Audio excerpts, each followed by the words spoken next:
Professor Sprowski, would you like to open the new session? Yes, of course. Good evening to everybody, and thank you very much for this invitation and entrusting me with the chairmanship of this session, even though I'm rather a newcomer in the field of bone studies. But anyway, it is my great pleasure to be with you. Unfortunately, it was impossible for me to be all the time due to my teaching duties. But let's move to our program. So this session is devoted to the Italian-Turkish contribution to Roman and early Byzantine bone studies. And there will be a series of presentations, as far as I understand, presented by the team. It means by Ergun with his colleagues, Maurizio Buora from La Società Friulana di Archeologia from Udine, and Fatih Hakan Kaya, Zocus University from Izmir. And the first presentation is devoted to the Roman bone distaffs featuring Aphrodite of Menophantos or Venus Boudica from Turkey. So the floor is yours, please. Thank you very much. Thank you very much, Professor Sprowski. I'm so glad you are with us. And I also would like to once again to thank to everybody again, because we are being a very good group since the early in the morning up to now. Everybody is still with us, and you're all listening and discussing to each other, which is amazing. Thank you so much for being so keen. I hope that my PowerPoint is visible. Let me just do it in a slide position as well. Hector, could you view it right now, the pieces? Sorry? Could you view my PowerPoint right now? Could you see it? See them? Oh, yes. Yes, it's fine. I do have a notice my internet connection is unstable, but otherwise it's fine. Right, great. Great to communicate with you from one Aegean side to another. We are so close to each other, which is amazing. Anyways, well, I have put several different titles into our program to give you an idea about what sort of material that I'm going to present. So I combine them all in one single lecture. So, but the material groups are already indicated in the program. So I'm starting with the first material group, as our chairman, Professor Sprowski, has announced already. It's about the bone distaffs or spindles from Turkey, which are figuring Aphrodites or Venus Pudicitia.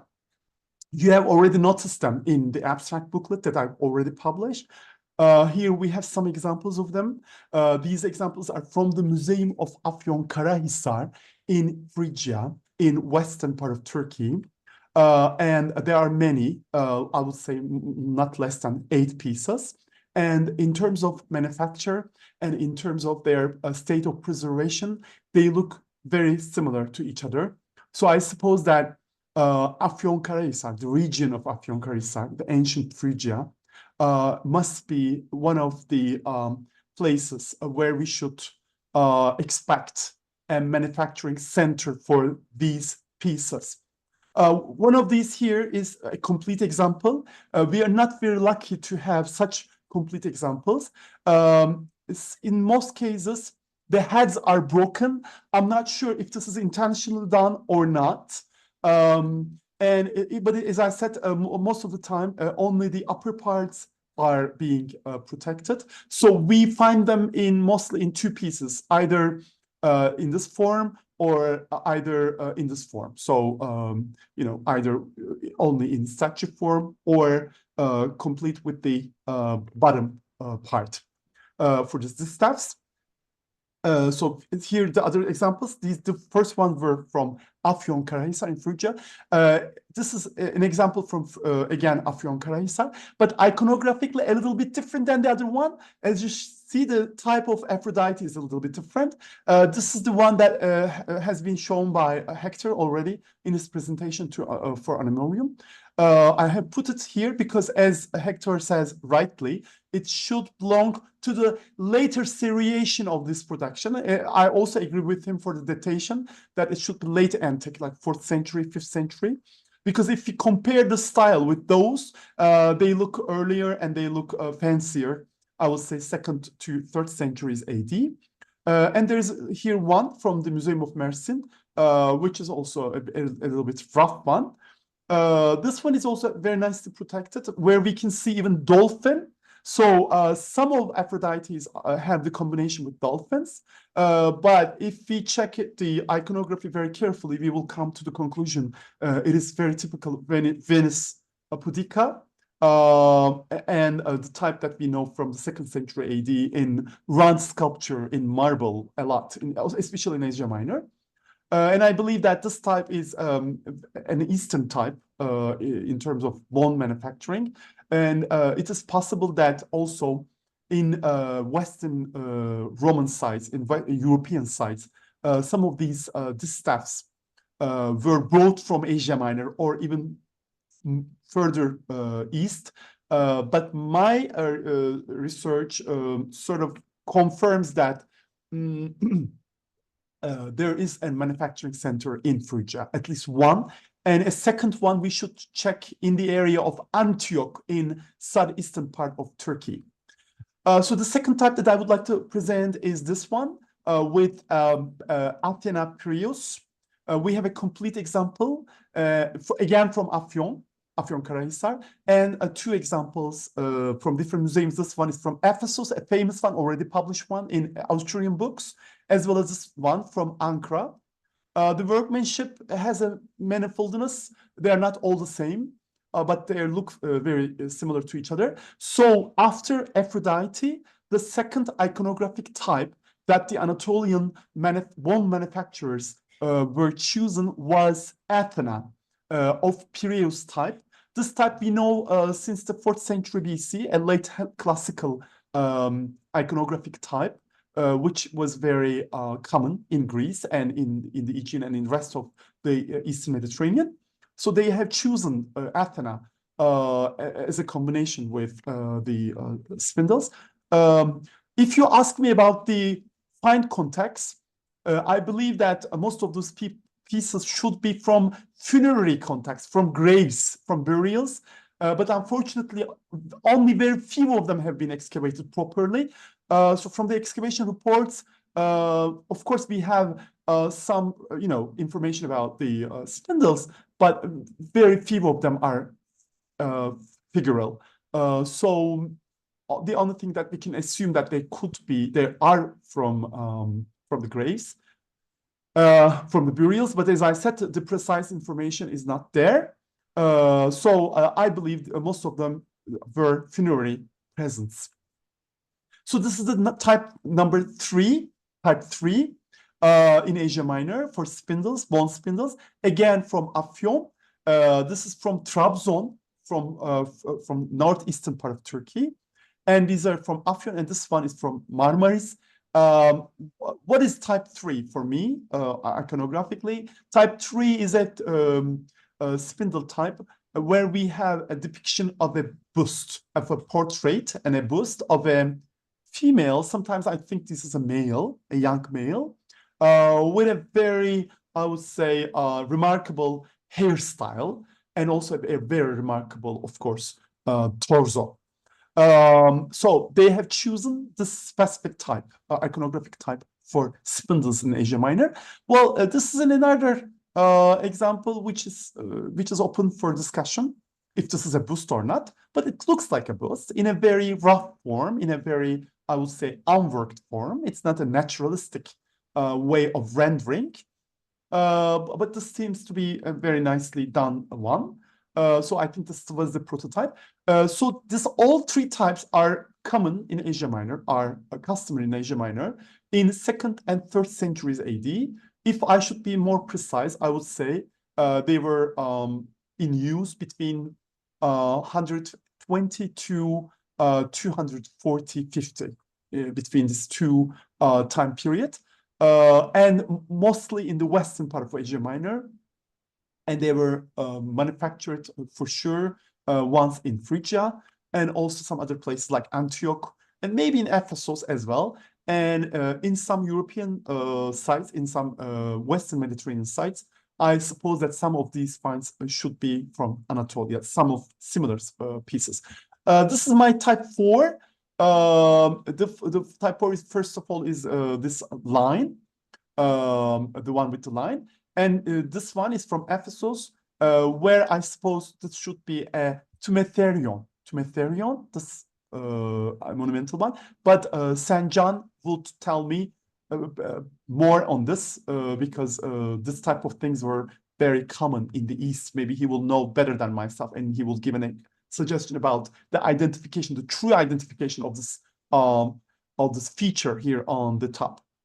So let me now come to my second lecture very shortly. Now I would like to tell something about the spindle and distaffs on funerary monuments in Asia Minor.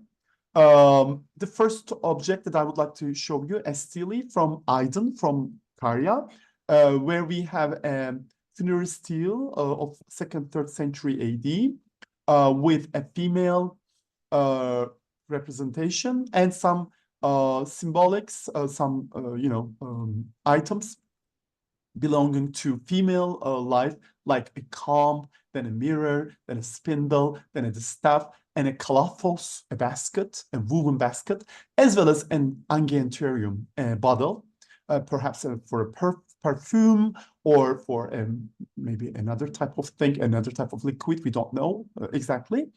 Well, most of the times, inscriptions do help us, but they do not help us in terms of identification for those items, because if you check the literature for funerary archaeology in Asia Minor, we come to the conclusion that this type of things are very common on the steles, funerary steles of Western Asia Minor, especially, but they are also, of course, common in Greece and also in Italy and also in the further east, of course, in Syria and other places. We have some general beliefs about those symbolics, but I would like to first share my material and then make one or two conclusions about that. My second example is from the Museum of Bursa, from the Archaeological Museum of Bursa in Mysia, where I have a false door, a door opening to Hades, to the other world, where we have an indication of a nice lid, as well as a key place, as well as a spindle and distaff, and a kalaphos, perfectly carved, naturalistically carved on the door, as well as again a female in maybe similar to a pudikitia in arete position with some inscriptions, of course. So as you see, the combination between female iconography and spindles are many. This one is from further south, from Adana in Eastern Cilicia, where we have this amazing female, I think a mature woman or a woman with approaching maturity, like end of 30s, beginning of 40s, with a shield in the pediment, again in a nice coit form. The stele itself is a nice coit form with 3 lines of inscription. The woman is sitting on a very apparent throne, where we can see a huge spindle, bigger than her body, as well as another distaff here. So she has 2, and she's obviously doing something with wool. So this is one of the very rare one where we can see how it functions, the distaff, and how it functions with wool. But I'm not really good in interpretation of the details on this, so I need your help for this. This one is from Sinop in Paphlagonia, in west-eastern Paphlagonia, where we have this 4 again, a nice, an interesting mirror, spindle, a very interesting comb, an interesting mirror, as well as kalaphos at the bottom part of a stele. This one is an interesting one from Balıkesir in Mysia, in eastern part of Mysia, in northwestern part of Turkey, where we have again a false door framed by a very nice arcade in our arc with 3 pediments, of course, and very nice 3 acroter and antefix. On the false door, we have no iconographic design, but on the bottom, on the top part, we have lots of symbolics. We have an amazing kalathos, a spindle, and then we have a very nice distaff, and some boxes, or maybe some symbolics for Artemis, and very apparent mirror with detailed rendering, and also a detailed carved comp with 2 sides, as well as a very nice knife type of instrument for grape or viniculture. So these are indications of both female and male afterlife on one stele. This one is an interesting one too, from maybe late Roman period, or I would say late 3rd, beginning of 4th century AD, originated from Phrygia, but created in Izmir in an open-air museum in Bostanlı in Karşıyaka, where we have 3 figures. As you all know very well, it is always difficult for us to understand who is that and who is left, and who is who, their relationship to each other, who is mother, who is father, who is kid, who is daughter, who is son. So this is also problematic here because we have no inscription. But what we see is here the female, the mature female, holding a spindle with remarkably large hands, and the male in the middle is also holding maybe a medical box, something like that, or a notebook, and a young guy, perhaps. I would say a modius, maybe a type of hat. But another indication about their position is their I would say tractor. This is what I comment as tractor, like 2 bulls, which is indicating that they were farmers. And this is perfectly nicely framed by grapes and grapevines. That's a very nice part of a pediment of a funerary stele from Izmir, from here, from the Archaeological Museum, with an amazing kalathos, but this time filled with fruits, very nice fruits, an amazing bone, I think by bone, the mirror, and mirror itself, a comb, as well as a writing instrument, perhaps, again, some writing stuff, as well as 2 stelae, pen, and a little bit of inscription here, indicating a Marcos, something like that. So again, you know, indications of both female and male symbolics. I got 2 funerary steles from the north, from Samsun in Western Pontus area, where I had this amazing comb and this nice mirror and some graves and and a rosette, as well as this nice wine or symposium vessels, and in the bottom part, spindle and the staff, as well as some items for viticulture with a long inscription. So these are also the indications that this type of symbolics were also common in the north part of Asia Minor. This detailed one is from Uşak, which is located in the eastern part of Lydia. The Lydian funerary steles were very detailed during the Roman period, as most of the stone masonries were located in the area, Dokümaion and Zünnada. So the funerary steles were also very rich, and they're reflecting a huge, very powerful symbolism of Roman funerary iconography. Here we have another false door with very detailed rendered distaff and spindle, as well as seen here, line and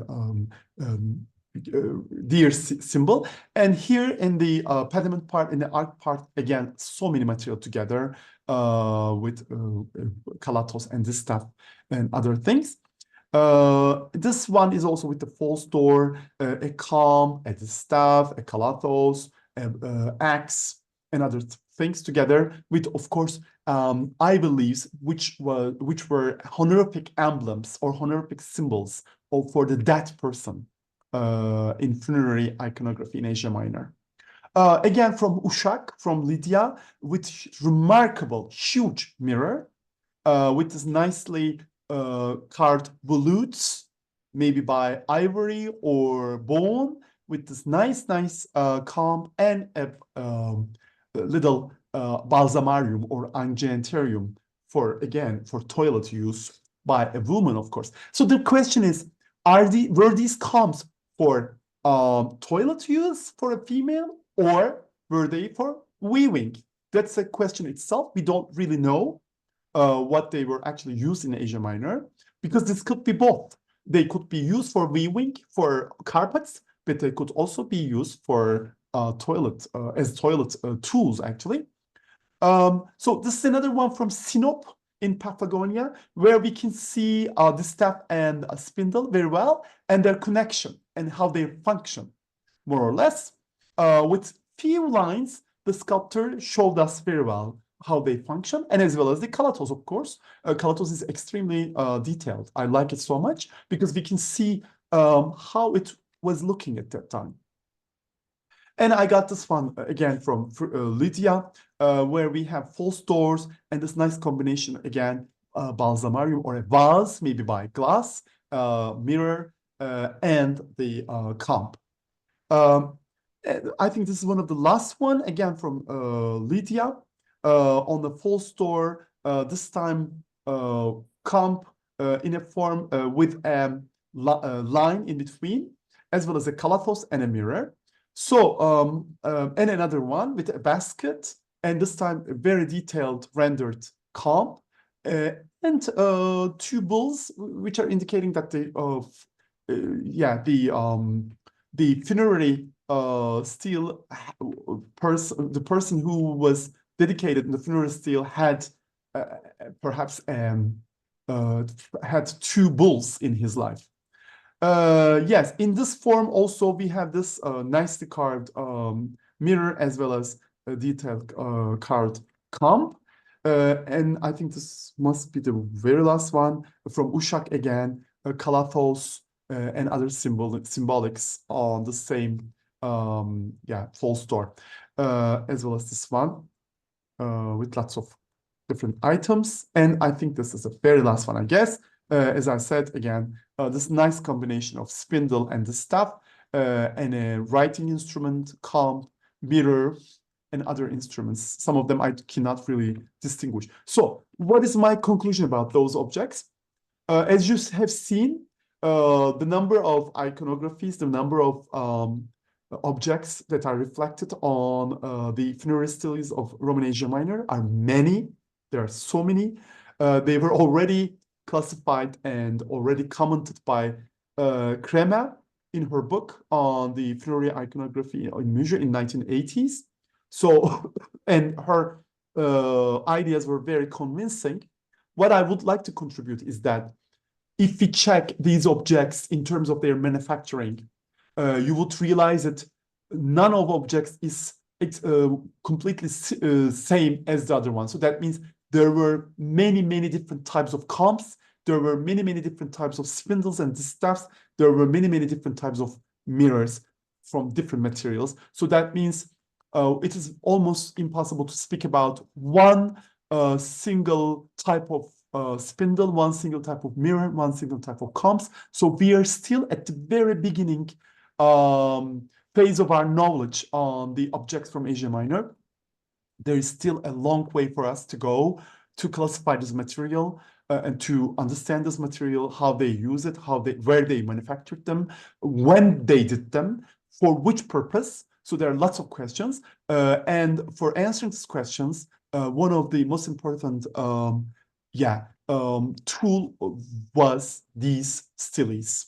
So there must be a very detailed study about these steles. So let me now come to my other part, my third part about my speech. I would now love to talk very shortly, very briefly about some bone flags or plates from Asia Minor, because we have many, but I would like to present here 10. Well, this is something that I cannot speak because there are lots of works about this thing here. This is from Ephesus that most of you know already, a very famous one, actually a masterpiece, which is being created in the Museum of Ephesus here in Izmir, in Selçuk, a very important one. But my pieces are not as good as this one, of course. The first one is this, from the Museum of Aydın here in western part of Turkey. We are not sure about the material of this piece. It's a very small one. I think 1st century AD. I guess it's early Roman, and it must be a soldier. First, we thought this should be an Ares, a Mars, but then we did not have enough evidence for its identification. So it could be a simple young soldier of early Roman, and we believe it should be a part of flag or a part of tool like this one, a complicated monumental ivory bone. Box or something like that. So it could be an applique in high relief, in bas relief.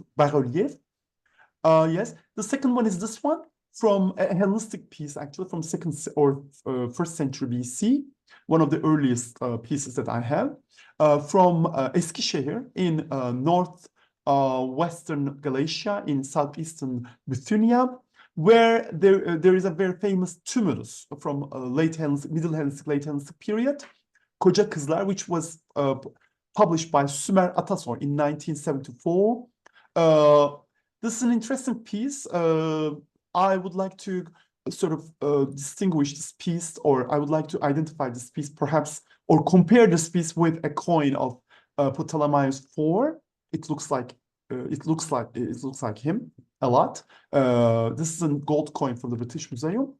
The second group is this one from the same tumulus with lots of arrows. Again, a late Hellenistic one, 1st century BC, that I couldn't find any parallel except some frescoes. I don't have any parallel for them in terms of bones. Of course, I have some parallel iconographically in other media, but not in bones. This is the third piece that I would like to present, and I need your help for this. This is for sure a part of pyxis, a nice pyxis, because it makes a round form. It's from the Museum of Bergama here in Izmir, in Pergamon. It makes a round form. I think it's a piece of a pyxis made by different parts together. But I don't know about the subject. I think it's late Hellenistic, early Roman. Maybe early Roman is better for datation, it's 1st century AD. My interpretation is that it's this something combined with a horse, so it must be something pastoral, a pastoral scene with different iconographic features that make no composition to each other. I have no idea, so I need your help for the composition, for the scene. What type of scene is this? So I believe it should be 1st century AD because of the rendering, because of the carving, and I think the piece is itself an pyxis. So the other two are from the Museum of Aydın. This one is the first one, this one is the second one. I believe this could be 2nd century AD, but could also be a little bit late, maybe Egyptian too. The similarity is very clear with the silver plate in the British Museum from this famous treasure, 4th century treasure in Britain. As you see, we have a Maynard. This Maynard here in Aydın, though, she has tambourines, and here she's on top of an object. I commented as maybe, I don't know, maybe something to do with wine, and I believe it could be a composition like this one. So I'm expecting here, and in her opposite side, a satyr. So there must be, a combination, or I would say a group of dancers, like a satyr and a maynard. Perhaps again not in a round form, but in a rectangular form by bone. It's actually very this type of things are very common in Coptic bones, but this is more, I would say, close to Coptic bone carving from a late period. The interesting thing is that we know the style with the cloth, actually more from Egypt. Also, not only the style, but also the rendering is very similar to Egypt, and also the material is very similar to Egypt. But I have no idea what this object does in Aydın, in Karya, in northeastern Karya. If you ask me about the function of these two objects, I believe they were pieces of boxes, panels for boxes, for some purpose, for caskets, baskets, or boxes, simple boxes, jewelry boxes, something like that, with female, iconography, like more like, close to female life instead of male life, of course. Well, I got also some late stuff. This one also close to Coptic, with some, details, very nicely carved ivies and other botanic ornamentation, as well as figural ones. I think these are from the excavations in Anaya, Kadı Kalesi in Kuşadası. And they're pretty late, like Middle Byzantine, late Byzantine.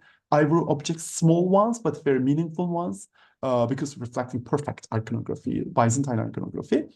And then, these are also one of the latest group in the Museum of Aydın, where we have several bone plaques. These two late objects are, first of all, this, I believe, Heracles with the musculature, with muscles, and with a little bit of the head, maybe bald or very short hair, I would say, as well as, his pose is very similar to the ones of Heracles, and a Silenos or a satyr head, an older one, with the beard, and it looks very mature. And both objects are from the Museum of Marmaris, and I believe that they could also be not maybe panel, but maybe the staff, the top part of two spindles or the staffs.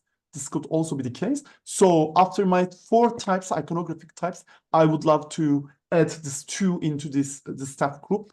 And thus we will see that there are several figures which were combined with staffs at that time. I think this is one of my last objects, a goat from the Museum of Anatolian Civilizations in Ankara. I also would like to discuss this with you because I believe this is a modern one.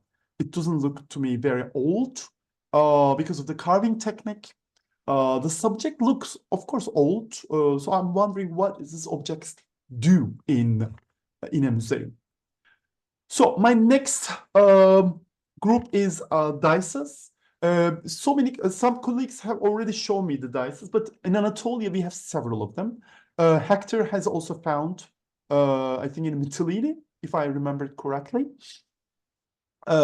So most of those are actually by bone, but sometimes we do not really identify its material properly because some of them are not by bone, but we still publish them as bone, or we define them as bone, and also label them in the museum windows as bone, but we are wrong, because sometimes they are by precious stones, by gems, or sometimes even by glass.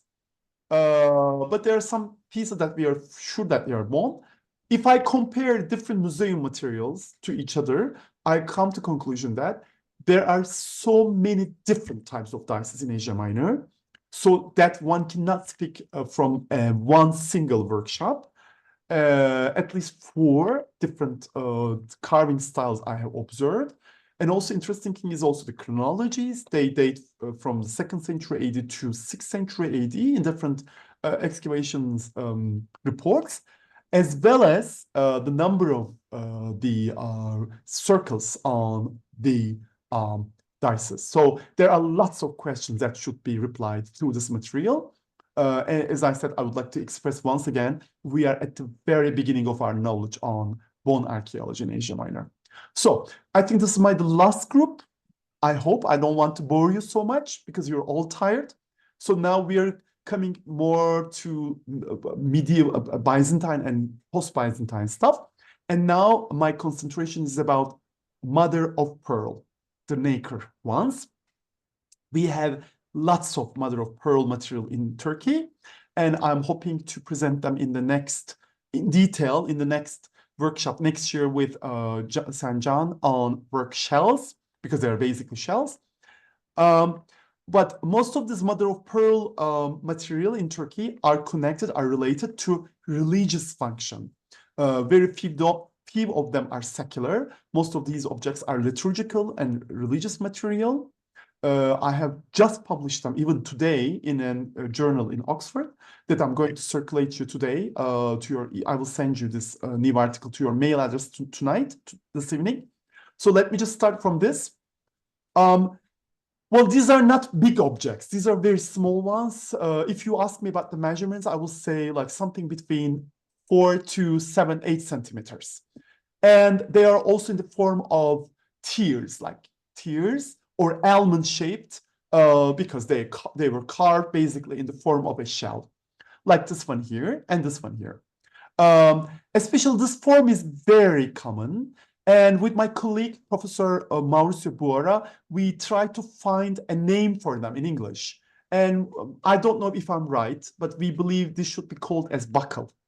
Mother of pearl buckles, because we also check in the literature, they are known in Europe as a mother of pearl buckles, post-medieval mother of pearl buckles. And they were basically used as a part of post-Byzantine religious vestments of priests and other religious personalities in the church during their service. And some of them were even found in bothros of the churches in some contexts, especially in Izmir. There's one place where they've been excavated but not published, unfortunately. But they have found a garbage of them, several of them, maybe hundreds of them in one bothros, where they've been deposited, where they've been sort of collected. And we could see that there are many from the 9th century. And for their datation, most of these mother of pearls were common in Asia Minor in the late 17th century, in entire 18th century, until end of 19th century. So they were in use in 200 years of 17th, 18th, and 19th century, but mostly in the beginning of 19th century. They were mostly done in 19th century. And my suggestion is that they were especially carved in Cappadocia, especially in the city of Niğde. And most of them were also used in monastic sites, in monastic places, in monasteries with the religious personalities. So let me show you now my examples. Most of them, of course, were connected with Christian iconography, especially St. George was loved so much, and some saints like this one, or Jesus himself. Some of them were rounded, like this too, and I believe they were just like sort of attached to the cloths, like this too. This is obviously Jesus, and this is the birth of Jesus. With Joseph and Mary, St. Mary. And this one is an amazing one again. And the carving style is very remarkable, but these two are not appliques. I think these are pendants. So we also have pendants of mother of pearl that they carried in as necklace. Here we could see this, and here we could see also. And I believe, I could be also wrong, please warn me if I'm wrong, this could be an Armenian script here. It's very obviously Saint Mary and child Jesus meet an Armenian script, but here obviously Greek script, and Christogram, Meter Theu, but obviously he has written it wrong. Meter Theu should be with T, which means like a mother of God. So this is another very common example, nativity, the birth of Jesus, very commonly depicted on mother of pearl in Asia Minor, especially at the beginning of 19th century, I would say 1830, 1840, 1850, in this period, on a very nice shell, though, on a very, very nice shell, very nice, bright. Especially the Greeks who made them in Cappadocia. I think they liked the color, first of all, of mother of pearl, but they also liked that it was bright, so that it was perfectly fitting to the cloths and was making a very nice combination. Again, the same scene, but in a different carving style. As you can see here and this one, there is a difference. There is an apparent difference of carving style. Not everything was done by the same hand, by the same master, by the same workshop or studio. So we have several different workshop, but with the same subject, with the same size, with the same style, but with little bit differences. This is from the Museum of Edirne on the Bulgarian border to Bulgaria from Adrianopolis, with the same size, with the same type, but this time with Constantine, I think, or Helena. Sometimes Constantine, but this is Helena, I think, the mother of Constantine the Great. And St. George. St. George was done a lot. They love it. If you ask me about the function, sometimes, if we are lucky enough, we have here a little bit of metal. So we believe this metal is also showing how they've been used during the Christian service. Some of them were also used as a small, I would say, vessel, not a vessel, but maybe, I don't know, for liturgical purposes, for a smoke or something, or for a sensor. So their use was not only one functional. There were several multifunctional. And I also would like to show you this specific one, a panel. You would realize it immediately. That's Last Supper by Leonardo da Vinci of late 15th century. But it's a copy, of course, by Mother of Pearl. I think it's a Bulgarian copy, which is today protected in the Museum of Edirne on the Bulgarian borderline. But an amazing masterpiece, combined with, of course, wood, very nice wood, and Mother of Pearl in Byzantine style, especially in the frame. But in this composition part, in the scene part, it's more similar to Italian and European type of painting. This one is an old one, I think. I would even estimate this should be late Byzantine or early post-medieval period, like 13th, 14th, 15th century, from a box, 4 centimeters, very small, from Demre, from Lycia, today in the Museum of Demre. We have a new museum in Demre right now, which we call Museum of Lycian Civilizations in Antalya. A huge museum with lots of material, lots of very interesting material. One of them is this. So it's also showing us that some mother of pearl objects are protected in Turkish museums from Byzantine period. We have, of course, some crosses by mother of pearl. This is a very small one from the Museum of Ephesus here in Izmir, a very small one. If you ask me about the difference between mother of pearl cross and a bone cross, I have no idea. Why did they choose a mother of pearl, or why did they choose a bone? I should really check this first in literature if there is any difference between these two. But my impression is they were just alternatives, mother of pearl and bone, to metal crosses or wooden crosses. So this is my interpretation. So the very last collection that I would like to show you is the Museum of Maraş collection in southern Turkey. This is a huge collection of mother of pearl with the same scenery, but very interesting objects. Let me just show. We know it's like this is a birth of Jesus, and then Saint Constantine. We have here a little bit inscription, Constantine with K and O, Kappa and Omicron, which makes Constantine, of course, obviously. Then we have an amazing bird, one of the very few, I would say, it's a religious one, but without a religious symbolic, and maybe Helena or Constantine, one of that. Again, St. George, and again, the metal and birth of Jesus, again in a pendant form from the same museum, from Museum of Maraş. So, yes, I would like to thank you so much for your attention, and also, just to listen to all these lectures up to now since 10 o'clock. Thank you very, very much. Thank you very much indeed for presenting us such a rich and diverse materials. You touched many problems, asked many questions. So it would be nice to hear some comments now So I invite all of you to participate in the discussion now. Please ask a question, share your opinions. Well, Yeah, I have a plunge question. in and start. Hector, go ahead. The one piece you showed when you were showing the spindles, the distaffs and whatnot.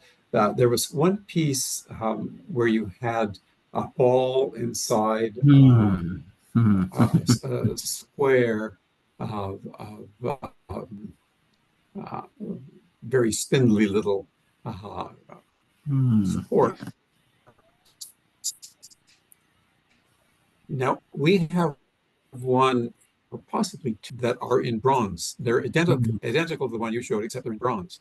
And I'm presuming that the bronze is the first one, and then they copy it in stone, but in bone.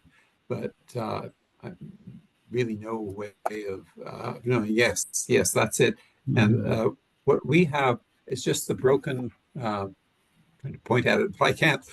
We just have broken top of it with the metal, four little metal columns and the ball in the middle. I can send you a picture of it. I think I've got one somewhere on my computer. I can do that tomorrow. Thank you.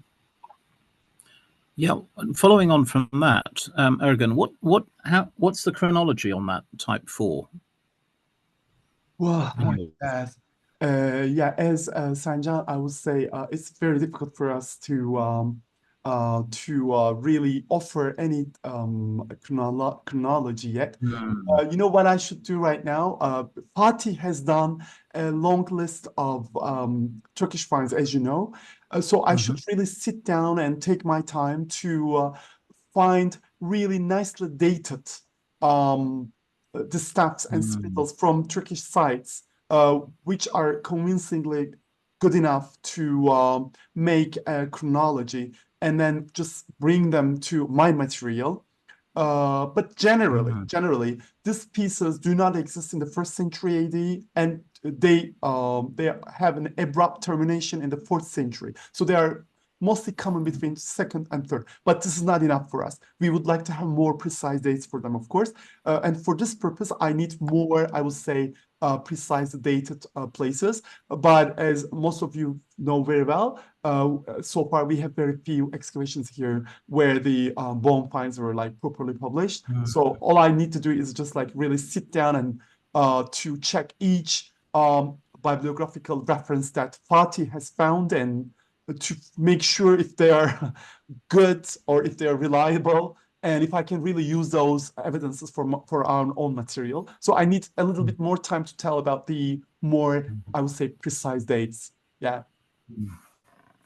Yeah, because Hector, that caught my eye as well, because I know of a bone version of a pin with that type of sort of hollow head from, I think, Caesarea. It's published, and then I know of 2 bronze examples as well. I think there's one from the Caucasus.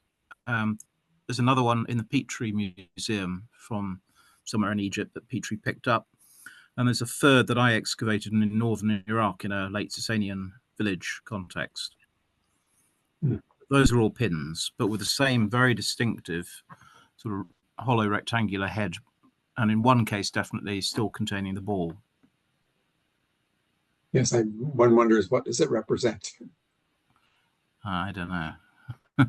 The oikumene, often you get that with balls, but not within a frame like that. Though, no, it's amazing what pieces there are like that exist in more than a handful, and yet nobody has looked into them. Well, they're bigger fish to fry, I suppose. Yeah. Yeah, I have a different question on a different topic for you again. With your late 17th to late 19th century mother of pearl industry, do you see any relationship between that and the contemporary sort of explosion of mother of pearl working in Jerusalem? Yeah. Yeah, I believe so. Because I knew that the like Turkish sites were not the only ones, of course, in the Near East where we have like these material, of course. Because in my abstract, I try to note something that right after this tradition, we have this very strong mother of pearl tradition in the areas like Marash and Antep in Turkish Islamic Yeah, of tradition, course, yeah, where they also, have yeah. combined it perfectly with the wood, this lovely, lovely stuff, this nicely contrasts like black and white, and you know it very well from Iraq and Iran too.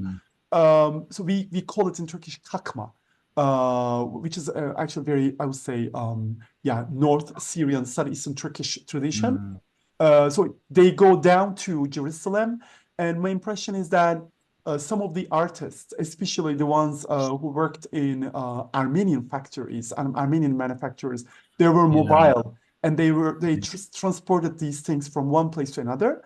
But for the material that I presented, I've more like I'm suspicious more like on Greek um, artists or Greek carvers than the Armenians in the area, and or at least I'm thinking that the first pioneers were like monastic workers in the area who got this from the Byzantine tradition and developed into post-medieval and perhaps even like spread in the area to other ethnicities up to Turks to us, to Turkish Islamic tradition and also Arabic tradition.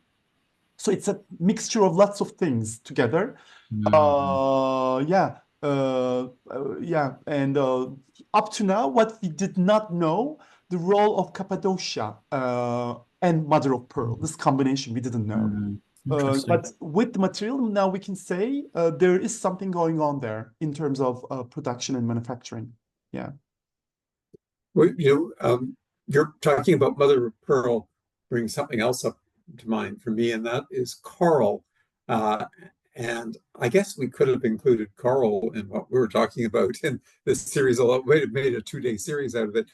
But did you encounter any coral in any Turkish museums and Of collections? course, there are some. Of course, there are some because, as you know very well, but better than myself, Turkish museums are like so rich, are so exciting. They're always very nice things, very very exciting things that you would never expect normally to find. They're of course, but they're less than a mother of pearl. And yeah, through this material, I also come to conclusion there are so many, but up to now they're unworked, and yeah, there's still a lot to yeah say about them, a lot to work on them and to create through them. But the carols are of course less than the other one, than the mother of pearl. Yeah. Is that I probably could have included it in my Yeah. Animor portion of my talk this morning, but we found a piece about it's a hydrozoon. It's a piece of what looks like fossilized um, coral in the fill of the basilica at uh, at Anamur, and we didn't have any context. They seem to have leveled the site and just brought in stuff. But I've given it to colleagues in zoology to look at, and they're arguing. Some of them think it's a fossil, and some of them think it's more modern. In either case, it's ancient, and it is totally different from anything I saw. It looks like a figurine that's had its legs broken off and its head broken off. And that may have been why it had been kept. But some reports say that this kind of coral is never found deeper, shallower than 30 meters. And others say it's found as shallow as 6 meters. 30 meters would be significant unless the fishermen had just hauled it up when they were, I don't know if they trawled that deeply though in antiquity. They certainly trawled in shallow water, but it's a piece that's still being looked at by specialists. It's great having a big research university because you can find people that do just about anything, and they're sending pictures of it off to colleagues around the world. So I'm waiting for that to come in. Yes. Well, Hector, through your very useful questions, I also came to the conclusion that one should really work on the function or use of spindle and the staffs, because we still do not know how really they use those things, and not only protection, but the way how they use. Because as you see on the funerary monuments, we see so many details, and I'm sure that they did not do these details for joke or something, that they were all intentional. But I realized from your question that we're at the very beginning of our knowledge on spindle distaff. These are not sufficiently worked in archaeology so far. Not only the material, but the symbolic is also telling this. We have this iconographies and lots of different, of course, aspects. But the most important question, how did they use them actually? So I'm wondering if there is any study on this, any careful study on this, because I really checked it but couldn't find it, especially in the western part of the world. I'm wondering if this has been sold in Britain, for instance. Stephen would know that better than anybody else. Stephen, what would this person, Elizabeth Barber, who's published some very good works on cloth making, and she is the name that comes to mind if I wanted to ask somebody a technical question like that. She used to be based in Los Angeles. She must be in her 70s or possibly 80s now, but I think she's still alive, and very, very pleasant woman, very helpful. We had her up to lecture once in Vancouver, and her husband is a folklorist at the university, but also makes pianos on the side. But what is his specialty? He's the North American expert in vampires. And he published a very fine book, Vampires, Burial, and Death. Yale University Press published it. And I think they came out with a second edition because vampires are turning up all over the place. Politically correct term now, by the way, for a vampire is revenant. And, so what Stephen would say, do you guys know? Yeah, do you guys know how to use Sorry? No, I'm asking to Stephen, for instance. Do we know in the western part of the world I'm getting it. These staffs were being used, sort of how they function actually? Do we have good publications about them? I've never seen one, no. But as you say, there must be somebody working on it, because I mean, I knew they were around. I remembered 2 or 3 in Red Figure Gauze painting, but things you sort of take for granted, that it doesn't necessarily interest you in the moment, and only when someone like you pulls this all together and says all these things, and you wonder, well, actually, how did they use it? I have only seen a person spinning once with a distaff, and it was the guard at the site of Sagalassos in 1975. My wife wrote her doctoral dissertation on colonnaded streets in Roman Asia Minor, and we'd gone up to see. This was before the Belgians were working there. We'd gone up to see it, and we'd been the only people that had come that week, I think. And he was very happy to see us and sat us down and fed us his lunch, which was onions and bread. But he was spinning, and just to pass the time. Yeah. They are used still today. And for a few years, there was a very nice exhibition in Benaki Museum about modern distaffs, etc. And about the ancient Greek distaffs, there are publications and articles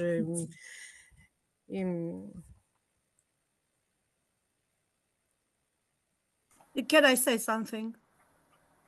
Yes, please. Ergun, Radu Petcu just recently published some distaffs from Tomis. Yeah. And he has some proposition for how it works. Also, like Angeliki, also in Romania, they still use it today. You can still encounter in some village, you can still encounter some women who are using this kind of. Yes. My problem is that if you have a piece like from glass, I don't know if it's really functional, because in Tomis, in Calatis, we found in the graves we don't have as many distals from bones, but we have a lot from glass. You know, every rich funeral, every rich grave of a woman A contains glass also distaff. a Oh, distaff. that's interesting. I'd never seen that. Yeah. And sometimes we have also a grave in which we have a woman, the lady from Olymp. Probably you know the lady from Olymp. And we have the distaff, and we have like a small loom. I didn't know what was that until someone from Hungary saw this and told me, you know, this is a mini loom, So I don't think they are, not all of them, they are functional. But you can use it, of course, some of them. If I can answer your question, yes, in Britain and in the West, there are lots of things identified as distaffs, and I don't know how many people know of John Peter Wilde's work on textiles, and his book, which is now quite old, on textiles in the Roman period. But he identifies several things as distaffs. And to pick up on two bits of the debate that we've just been having, a friend of mine, Dr. Sonia O'Connor, is actually a spinner. She spins and she weaves. But her postdoctoral work was actually on materials identification. And she does, not that it will be huge relevance for everybody here because it's a 3-day course, but she does 3-day courses and shorter ones on how do you tell the difference between, well, for some of the things we've been talking about, bone, antler and ivory, but also she takes on different types of wood, plastics, mother of pearl, and it's a really fascinating series of talks that she does. And I don't know whether at some stage in the future you might like to invite Sonia along to talk about materials identification. But her work as well on spinning is interesting because she spins herself, and I think she works with a distaff as well as a spindle and a whirl. So you know, if you wanted, that may be a short seminar for some stage in the future for everybody. My grandmother and mother had distaffs and for spinning wool. Yes, mine the same. Okay. Are there any comments?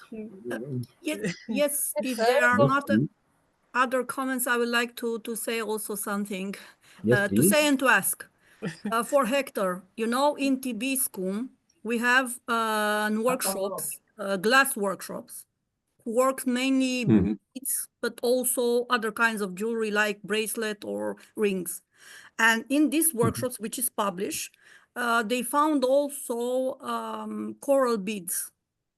Oh, yeah. And they presume that they made the beads there. So they imported the material and they made the beads there. I don't know if it helped you or I could send it. Yes, that's all helpful because I've been gathering. There's not a lot. I found 2 or 3 articles in obscure places that I ordered an interlibrary loan to work with when I get back. But it always seems to be small pieces of jewelry that they're making with coral pendants, or as you say, beads. There, nothing bigger. But it is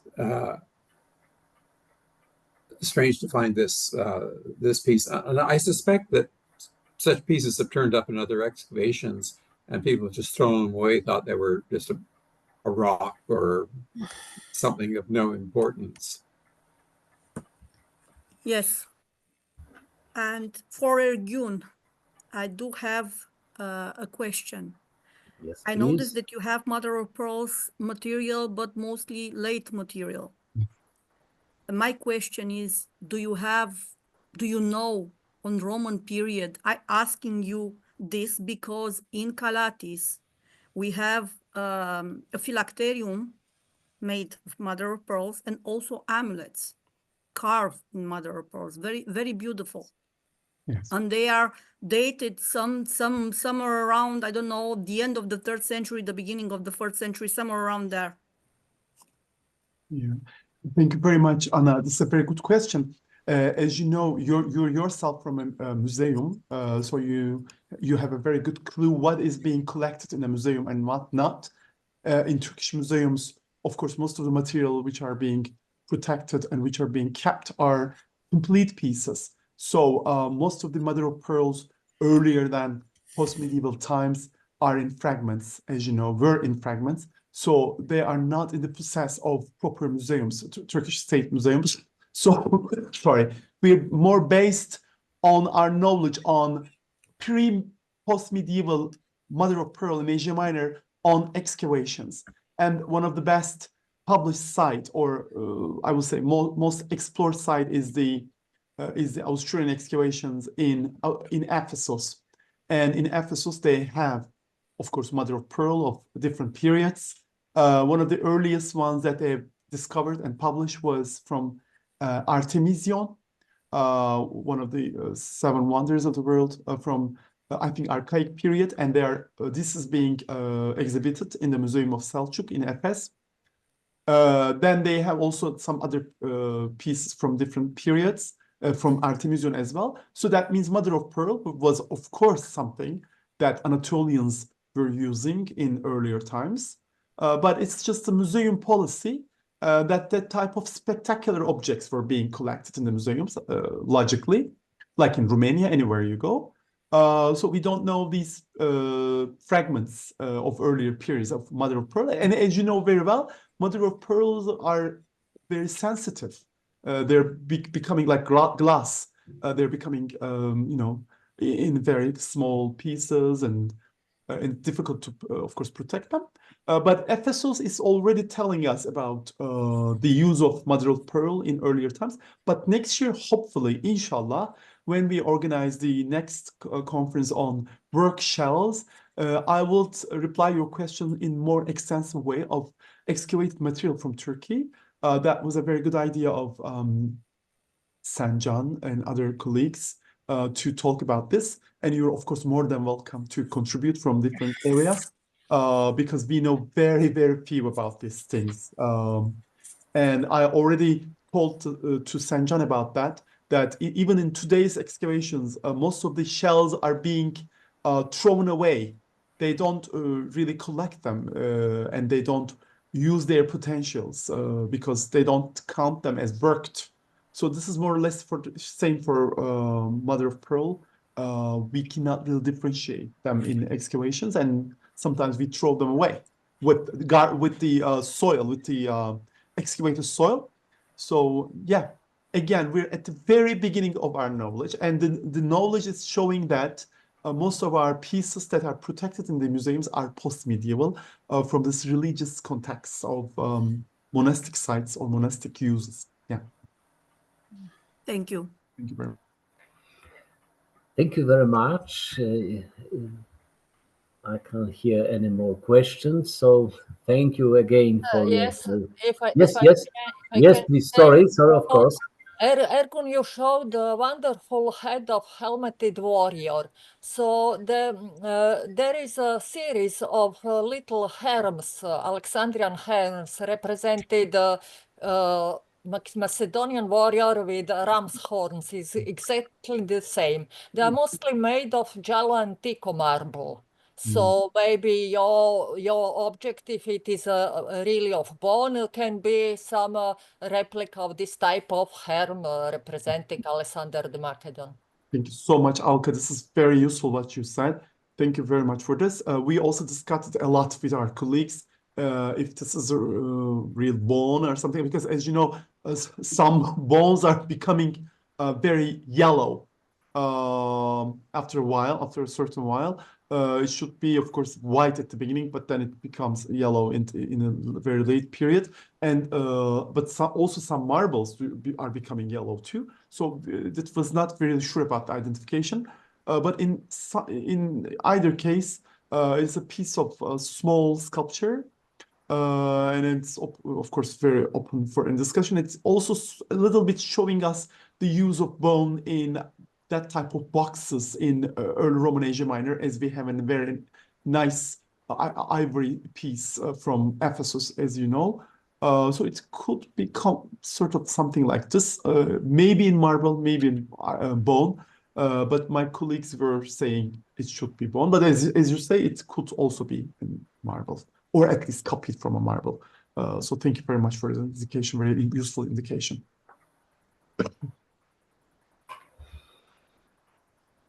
Thank you again. So thanks very much for your presentation. Thank you very much for your discussion, very interesting discussion, comments. And it's time to close this session. Thank you for that. And thank you very much, Professor, for your amazing chairmanship. May I make a little announcement at the very end? Sorry about this.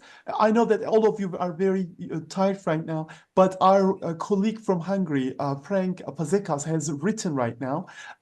He's apologizing, but he sort of had a problem with the timing.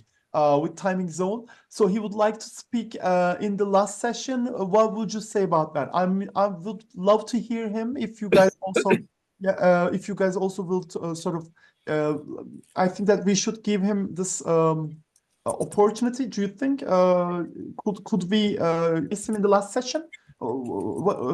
Chiara, are you there? The last session chair is Chiara from Milan.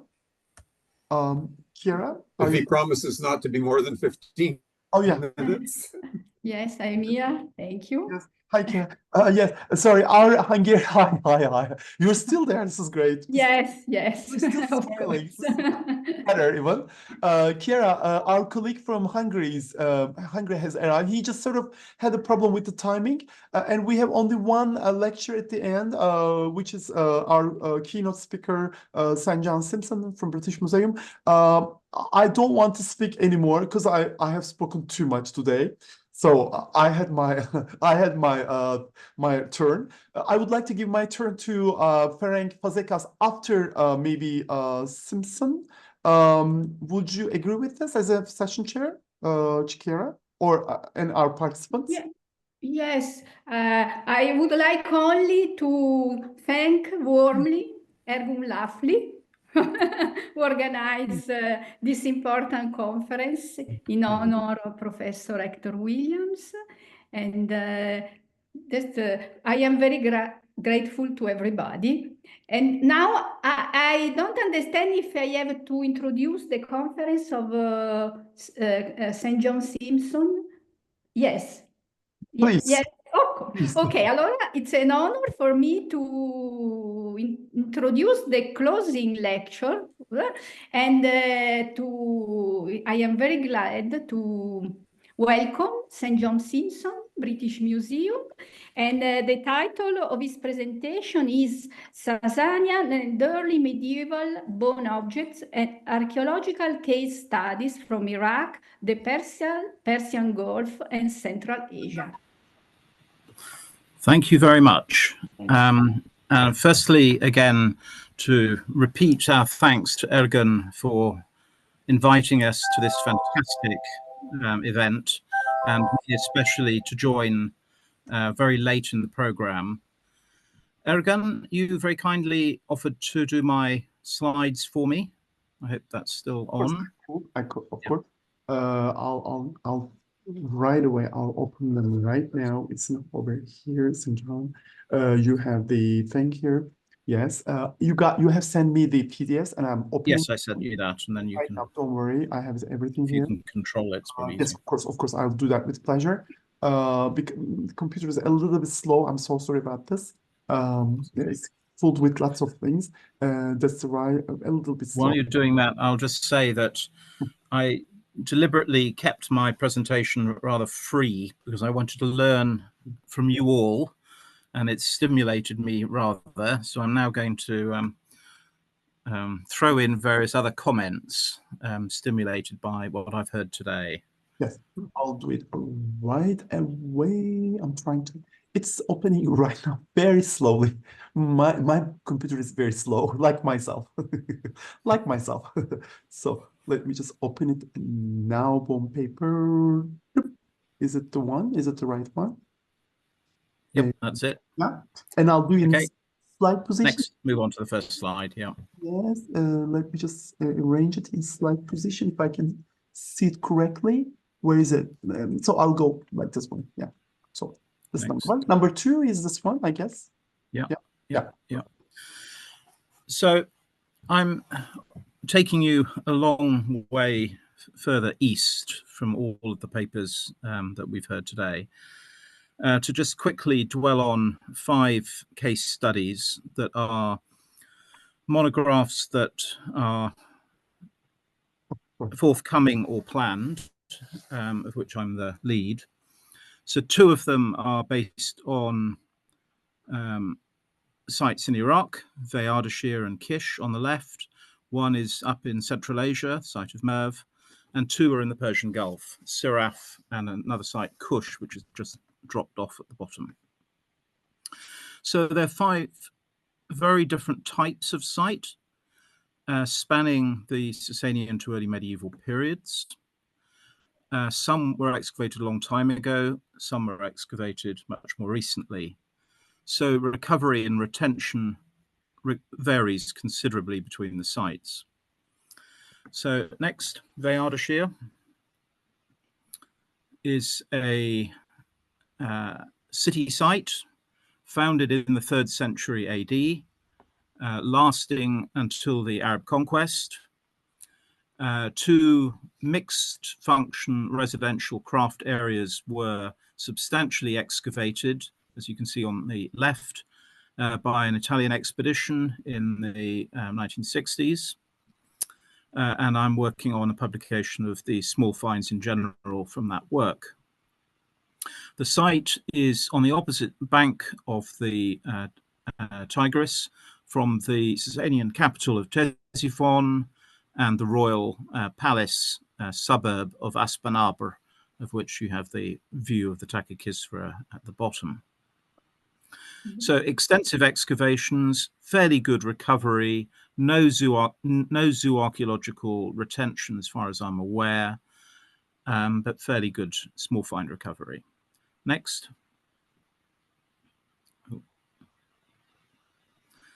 Second site is small. It's an ancient city site that was reoccupied in the Sasanian period as a small town with a number of elite residences.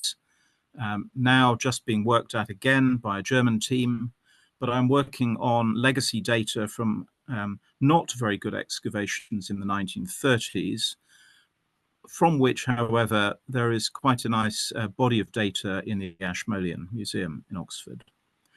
Next. Third site is another big city site. It's a site of Merv in Turkmenistan, where I worked for 9 years.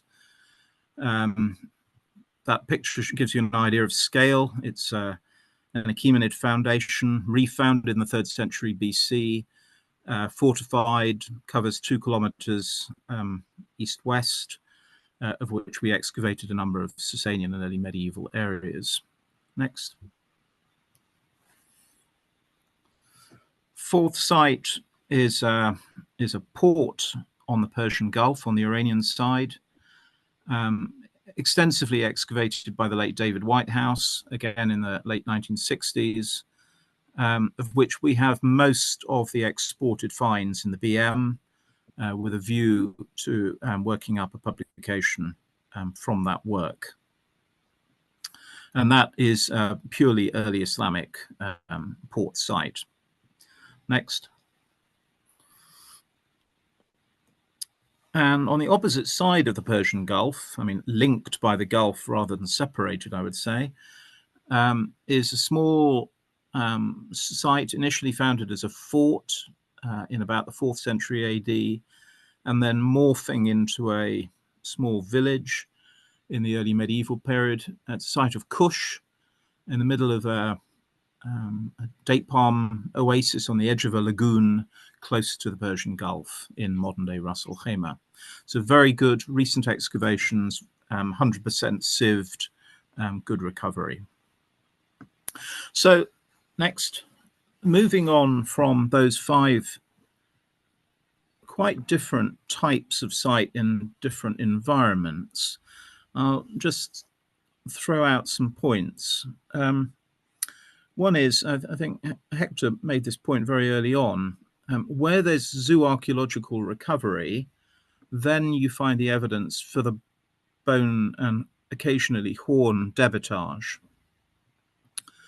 And we have some interesting patterns. So at Kush, full zooarch recovery, no evidence of bone working. So we have to assume at Kush that the small site imported all of its finished bone items from somewhere else. In the case of the city sites of Merv and Veyardashir and Siraf, we have evidence for modification of phalanges to make gaming pieces, a few pierced astragali, horn offcuts, an unworked bone pin, abandoned as it were, broken perhaps in manufacture from Veyardashir in the middle. And the only bone pin from Siraf on the left is actually an unfinished bone pin. It's quite interesting because we have no finished bone pins from there at all. So presumably that's literally a one-off by somebody trying to make one and perhaps failing because he didn't know how to do it. Next, when we look at the Sasanian assemblages, there are no bone pins from the Gulf, from the site of Kush, but quite a lot of bone pins from Veyardashir and Merv and the small site of Kish in Lower Babylonia. And very common, it seems, from the 3rd to the 4th and probably early 5th centuries, and then dropping in frequency considerably in the late Sasanian period. And I assume from that we can draw some conclusions about changes of hairstyle. They vary according to the size of the bones available, from 8 to 13 centimeters. Some are very curved depending on the shape of the bone. We get traces of the whittling and the rasping and then the polishing of the bone. And as I mentioned in the one of the questions earlier, quite a lot of evidence of painting of the decorated heads with yellow or red ochre. The heads themselves are mostly geometric, similar to some of the ones we saw today. Simple turned heads, ovoid, spherical, or stylized pinecone heads. Next. So just show a few details of ones from Veyardashir. Next.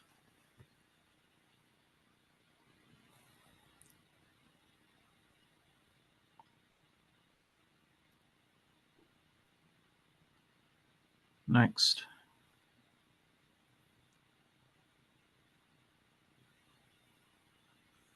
And the next one.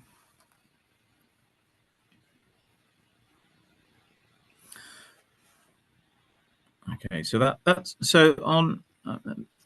We have some depictions on Sasanian glyptic, of course, and silverwares of women or female figures. And on the most of the late Sasanian depictions show them with plaited, flowing hair. Whereas, and that might therefore correspond to this lack of hairpins in the late Sasanian period, based on the few sites we have. But we have this earlier 4th, 5th century representation from Eastern Iran, showing a woman obviously with very heavily piled up hair, perhaps much more appropriate to the use of pins at that date. Next.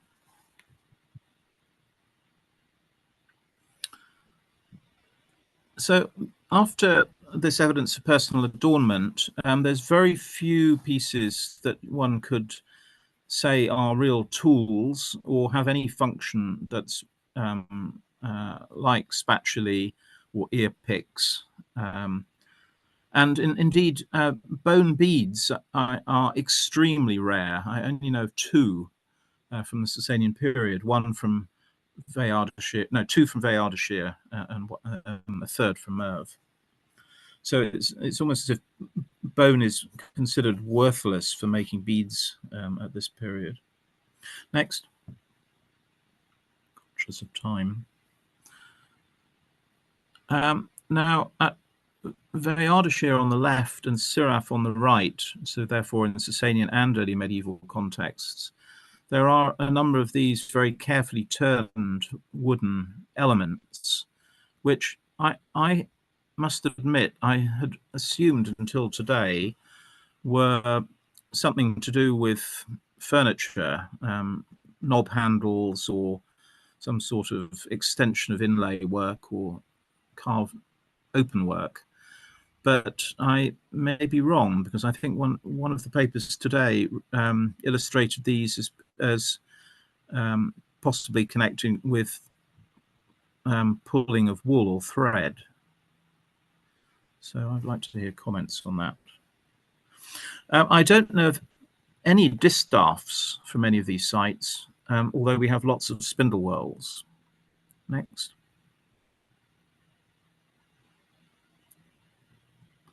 But before coming on to the spindle whorls, we do have these from Siraf, which clearly were sort of pegged or riveted onto wood, and therefore are some sort of decorative fittings on presumably wooden boxes, although the wood itself hasn't survived.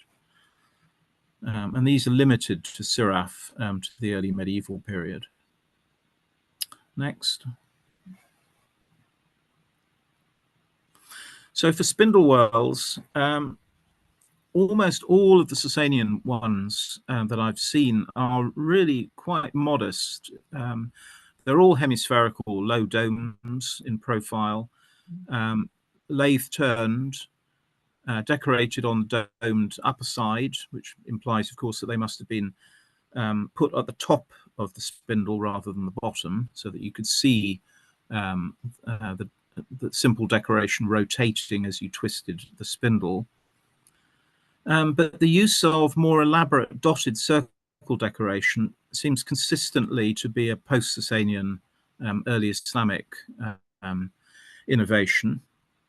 And wherever I've seen examples that haven't been cleaned or put under a tap, there are traces of black, red or yellow pigmentation in the decoration. And where we've analysed them, the black is lamp black or soot, and the red and the yellow is ochre. Next.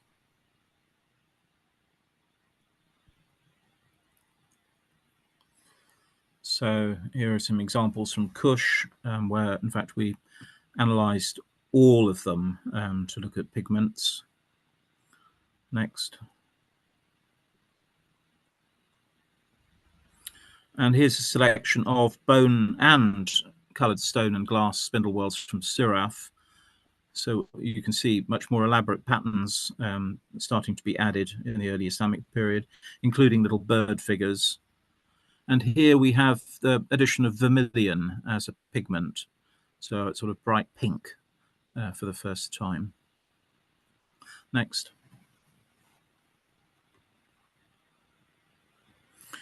And I'll close with just some slides quickly illustrating dolls.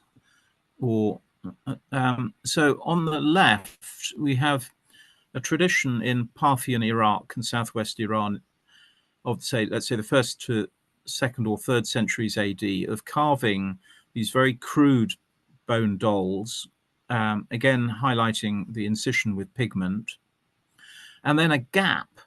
So there are no examples of these dolls for the 400-year period of the Sasanians. And then a reappearance of new types of anthropomorphic figure carved from bone in the 8th century, just as you find in the Levant and in Egypt. And so we have an example on the right from a 19th century excavation, in fact, in Iraq, where the hair has been added in bitumen. Next.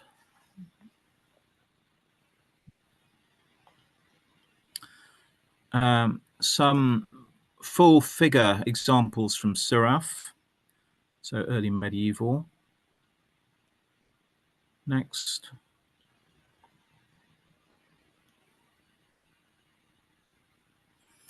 And then the complete bone heads of ragdolls from Siraf, early Islamic in date, where you can see they are extremely stylized and very, very similar to the whole series from the Levant and Egypt, to the extent that I did wonder initially whether the dolls themselves were assembled and imported from further east. But I'm not so sure of that anymore, but I did think that first. And to close, I'll give you an example of how they would have originally looked. Next and last.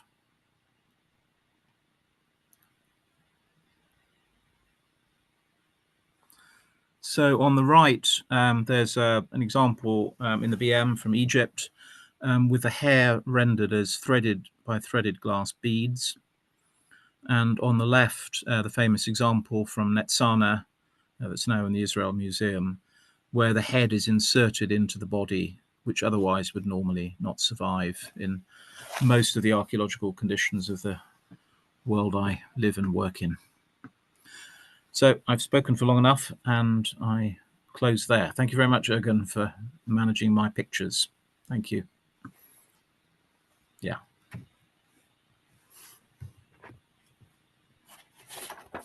Thank you.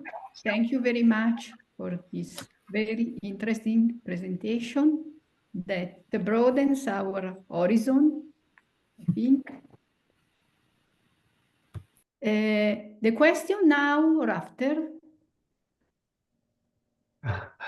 We have a delicate question. Maybe afterwards, maybe when, yes, because we have one more speaker. Or maybe St. John, would you like to have the questions right now, or? No, after. Afterwards, better, right? Okay, then people can escape. Thank you. The speaker is here, Chiara. Okay, welcome to Ferenc Fazekas from Hungary.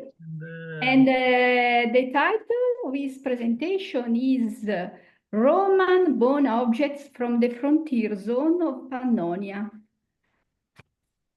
Thank you very much. It is a good volume now. Can you hear me? Yes.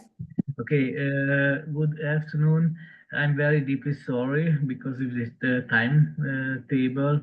So I make some shorten of the presentation. So I will accept some parts.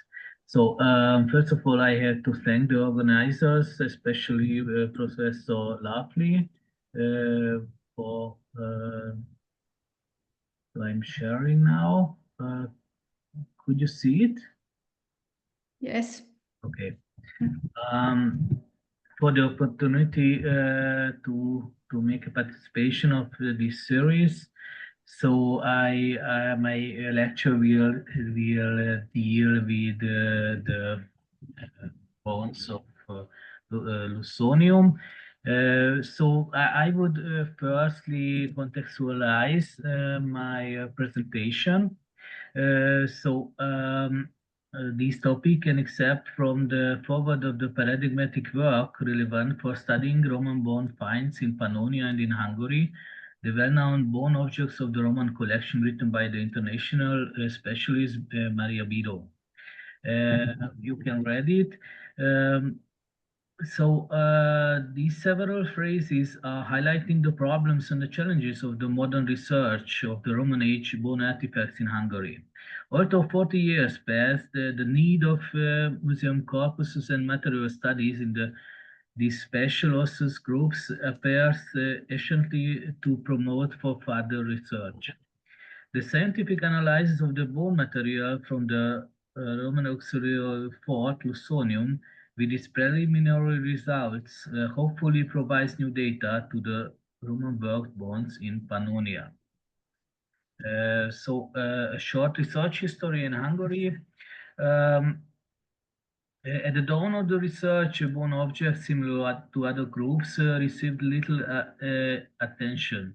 Early reports dealing bone carvings as highly artistic finds, for example, the ivory Bacchus statue from Savaria, published by Pulski, or special exquisite materials like distinct bone plates and keys of Nunapentele were known.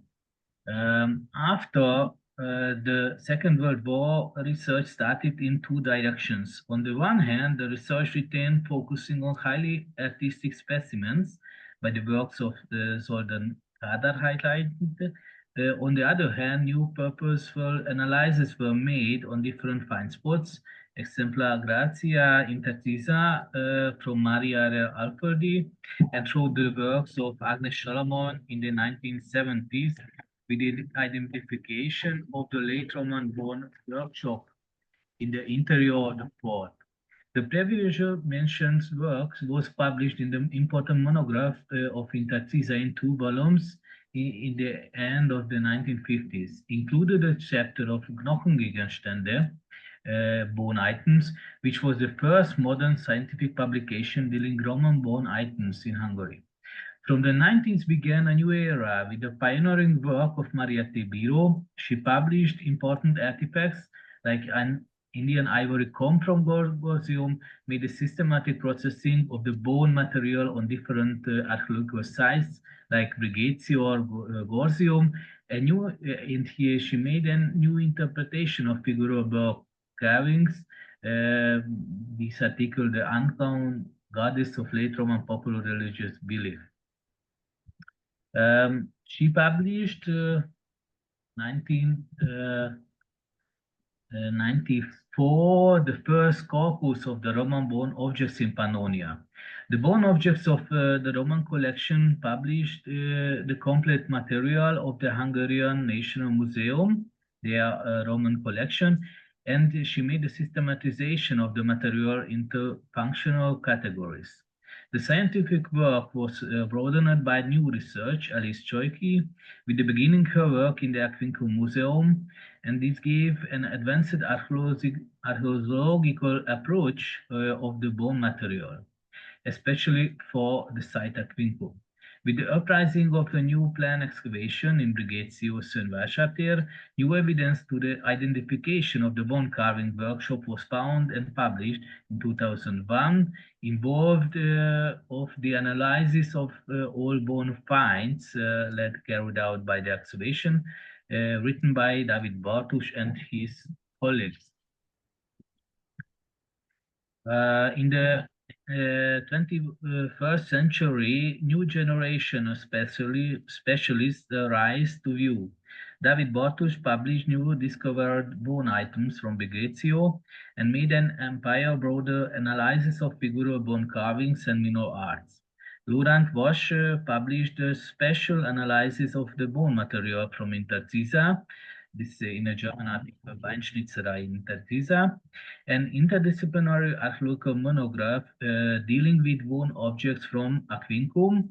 It was published in the cooperation of Biro, Wasch, and Choiki, and other scholars, and it was published as a catalogue with the title of Bone Objects in Aquincum.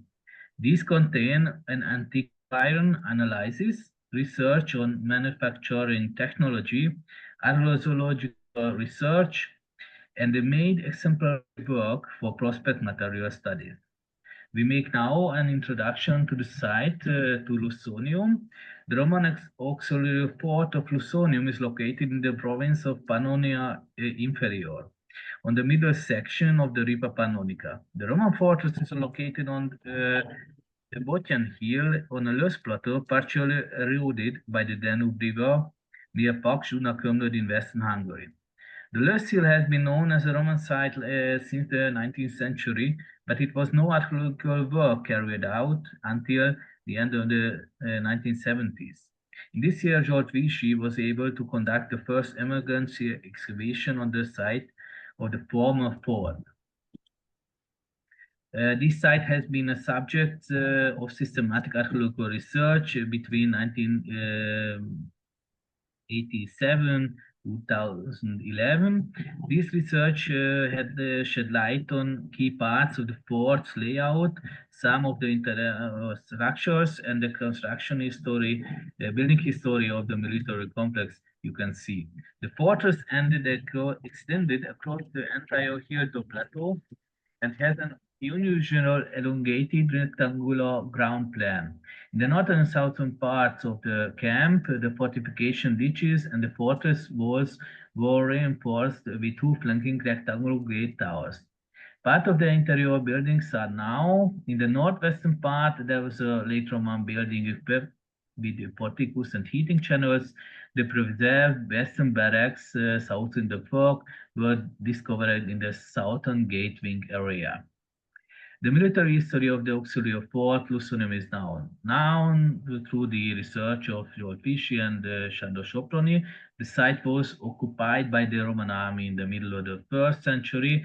The construction of an earth-timber fort took place in the Flavian period, and the late antique stone fort was built in the Diocletian-Constantinian period, in the late Roman age. The latest phase is characterized by the fortified tower, so-called Res Castle, which is dated to the 1st third of the 5th century. So I make a shorten because there is a new excavation about, to speak, they focus more in the northern part of the fort with different structures, multi-phase settlement with the workshops, and later they made late Roman barracks above these ties. The interesting part is for us mostly the huge number of materials and also some important finds like the Bronze Emperor statue lab fragment from Lusonium.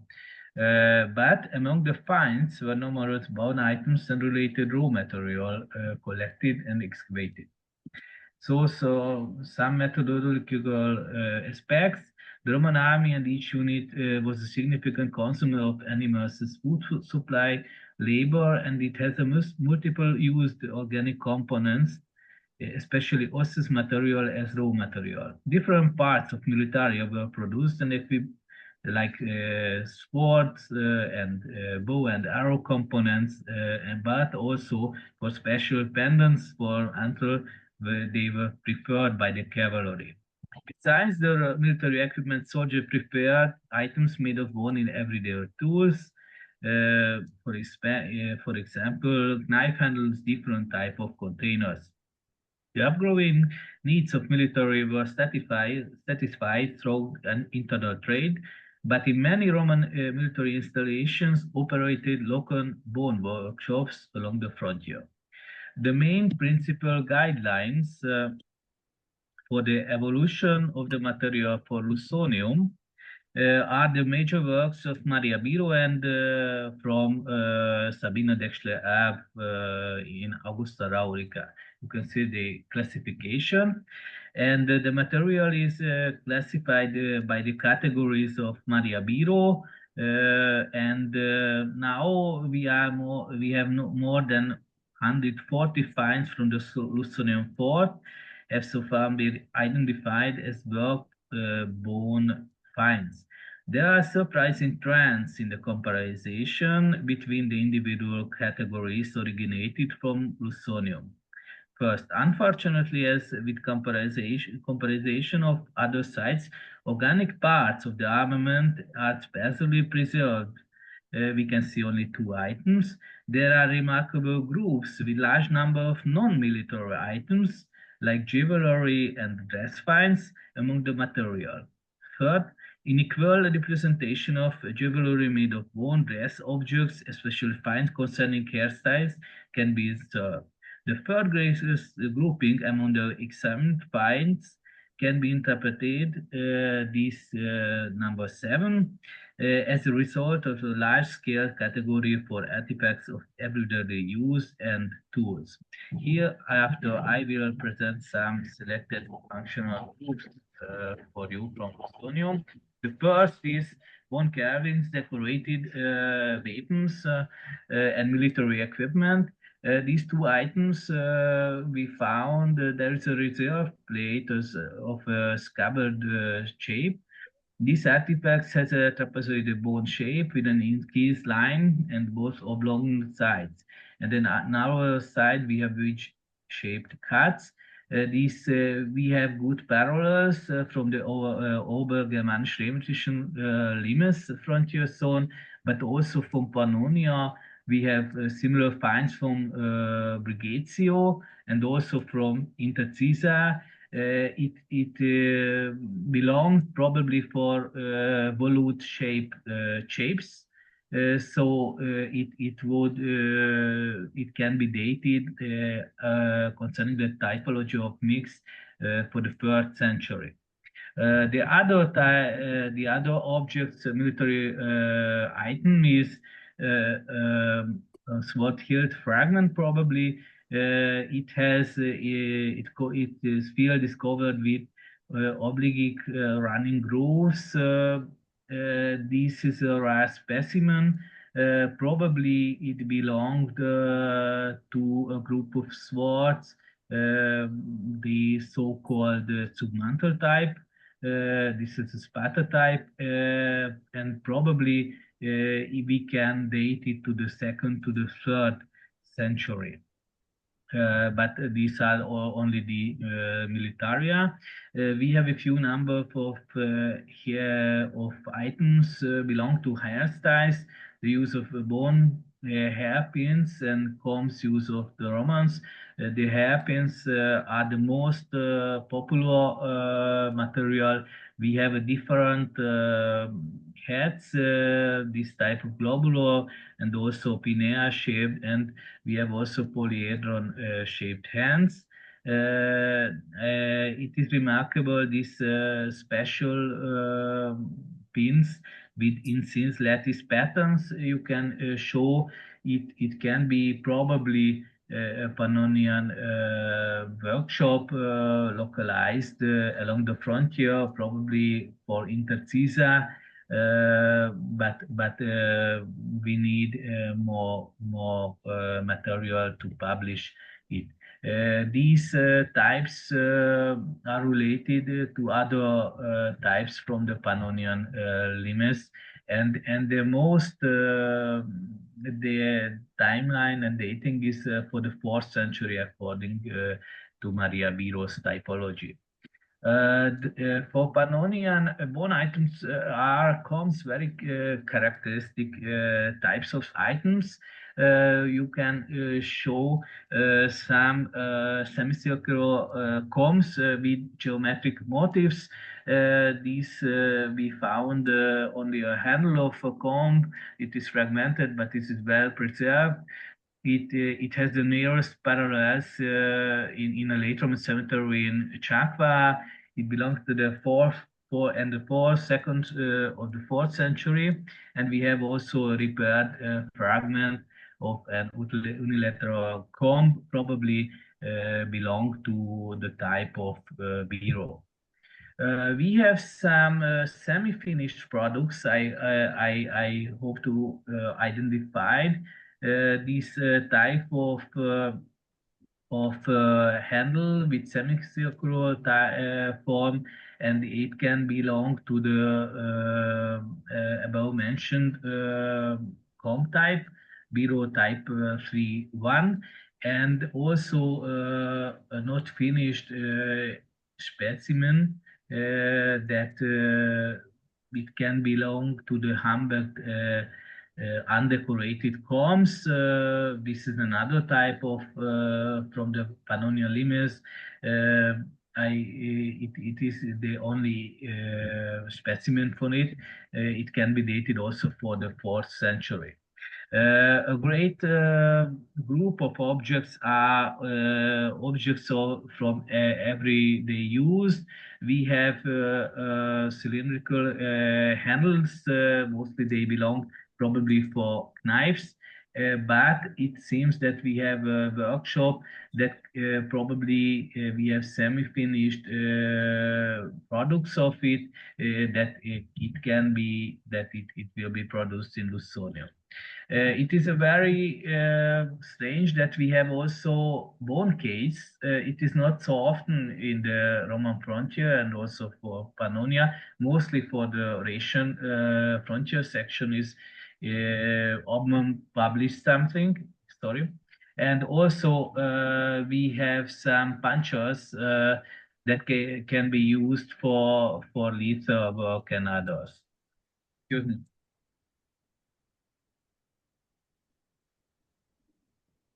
So these punchers, and the last group what I want to show you is group 7. This type of very simple one-sided stele. They are not so often. They are also rare in the Pannonian frontier section. So we have and the dating of it can be probably from the 2nd to 3rd century to date these type of items. And as I mentioned, the workshop, probably workshop from Lusonium.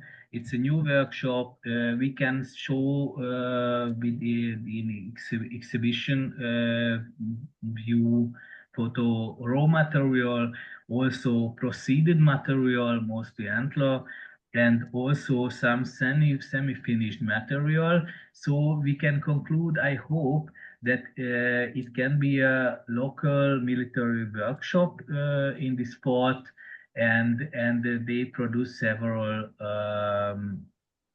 items for the military, probably for the civilians. Thank you very much, and excuse if I made too long.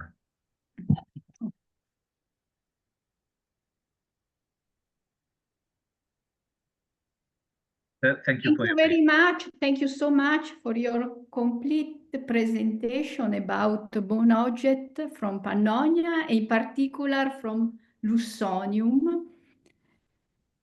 Now, is there any question, comments, remark? Yes, I have a question. Firstly, congratulations to colleague. And I have a question about the keys. The keys are decorated for decoration or for use? As I'm not an expert in bone case, so No. this as I read that they are mostly functional for doors. This greater type of keys. They had also the same same shape, I think. But the strange is for me that we have not so many parallels from the frontier, and this is I'm dealing with small finds, but it is very interesting that we have a good publication, state of research concerning small finds in Pannonia. But I have not many parallels from not from the frontier, and also not many also from the civilian civilian settlement. Thank you. May I ask 2 questions? Yes, of course. The modified phalanges from Kush, I think, this must be from sheep goat, they come from historical context, don't they? Because I have seen the same in Chalcolithic context from Anatolia and the Hmm. Caucasus. And I mean, I saw it very recently. I have to examine at least one of them. And how do you interpret these objects? Yeah, yeah. Actually, they're from Merv, from my Central Asian Yeah. site, Yes. and quite a lot of them were from one context, so they're used together and discarded, maybe thrown away together. That was a late Sasanian context. So I've assumed that they've been used in throwing games, and Just that like the astragali? yes, like astragali, yeah. Okay. Uh, but I don't. I mean, I've looked a little bit at my Turkmen workmen were very familiar with the use of astragali in throwing games, but they didn't modify phalanges like this, and so they hadn't seen something like this within their own thinking. And I've looked a little bit at traditional games in Afghanistan and Iran, but they don't describe the bones themselves in any detail. They just say that they throw bones, you know. And so It's very interesting because there are some objects which have a very long life. yeah. There you had several, a bunch of them now. It's not isolated pieces. Thank you. No. But thank you. No, and if anyone else comes across them, please let me know. So I've Okay, got time to put a reference into Merv 2. good. Thank you. And I have a second question. The pins with polyhedral heads Yes. from Hungary, are they finished pieces or not? These we have only one piece from Lusonium, so it is finished. So as I know, these type of polyhedral hairpins are also not so common in Pannonia. It is the problem with these with the chronology that some scholars dated these type for much later. I mean, not for the 4th century like Biro, more for the 5th century. Because we have earrings and other type of items with the decoration of it. But as I know, the Hungarian Hungarian Pannonian pieces are finished. As I know in the according to publications. But I can you send you some picture photos detail. We make detailed photos. Yeah, thank you. And I was wondering whether, because the shaft was quite polished and seemed very very regular, and then the head had all these was polyhedral. Is it possible that they were covered with something? So they would like to have this regularity in order to add on the pins on the pin another material or something to decorate the head. Composite objects like that are pins in particular are known since the Bronze Age, to my knowledge, but I just know them from the bibliography. But it's very interesting that you have this aménagement, this shaping. As I know, these type of polyhedral heading bones, they have no sheets or something. But we have some other types with gold foil decoration, and they were published by David Bartusz. I can send you Yes, the please. I will publication. be very obliged if you do. Thank you. It is some years ago, but he made empire collection, the whole empire he made, but they are mostly earlier type than this polyhedron shape. Thank you very much. Can I say something for Ferenc and for Rosalia? Hello. We do. Hello. We do have something like this in Tommy's. Just a small pin. It's not from bone. It's probably from silver, as far as I know. And it was discovered recently, and it is in a grave, of course, with close context, 4th century. So. Okay.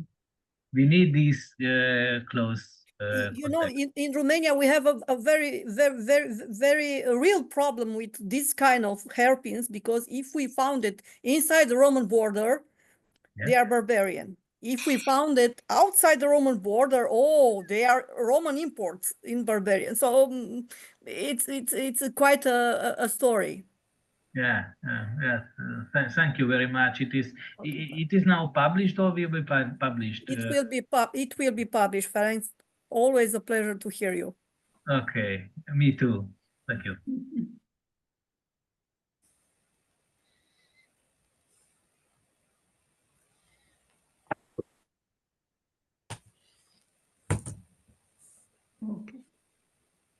Okay. Is there any other question? No?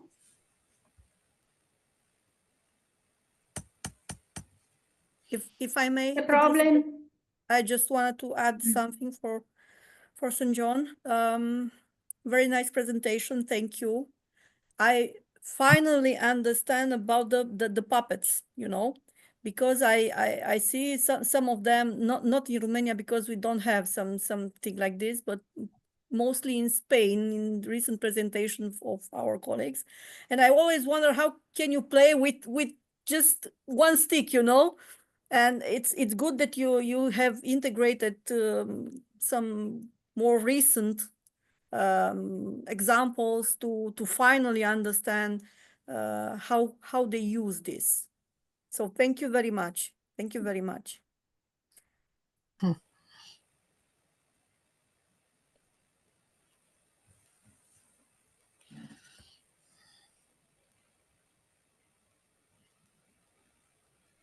So Chiara, thank you very much for sharing the last session.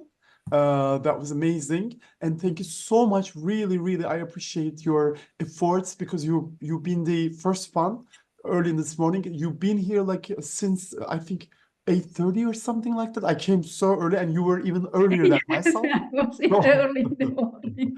So it's such an effort, I congratulate you so much, and that's also indicating you're so healthy. It's also reflecting to your face with always your smile and everything. So thank you so much for being so friendly and so hospitable for all of us.